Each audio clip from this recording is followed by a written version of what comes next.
নমস্কার, সুপ্রভাত জানাই সবাইকে।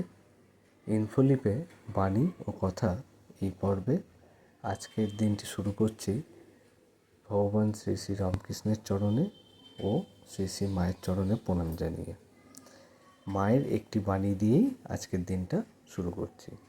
মা বলতেন, সর্বদা ইষ্টচিন্তা থাকলে অনিষ্ট আসবে কোথা থেকে। ছোট্ট দুটি লাইনের কথা, কিন্তু কি গভীরতা দেখুন।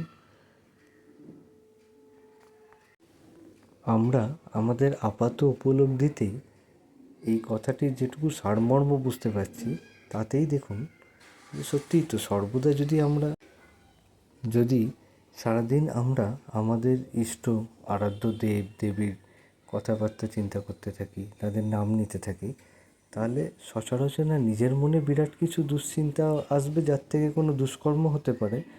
আর তেমন কোনো চিন্তা না এলে আমরা অপরেরও ক্ষতির প্রবৃত্তি হবে না। আপাত দৃষ্টিতে এটুকুই বোঝা যাচ্ছে, কিন্তু কথাখানি খুবই গভীর। এর অন্তর্নিহিত আরও কত যে মানে বেরিয়ে আসতে পারে, তা ঠিক করে অনুধান না করলে বোঝা যাবে না।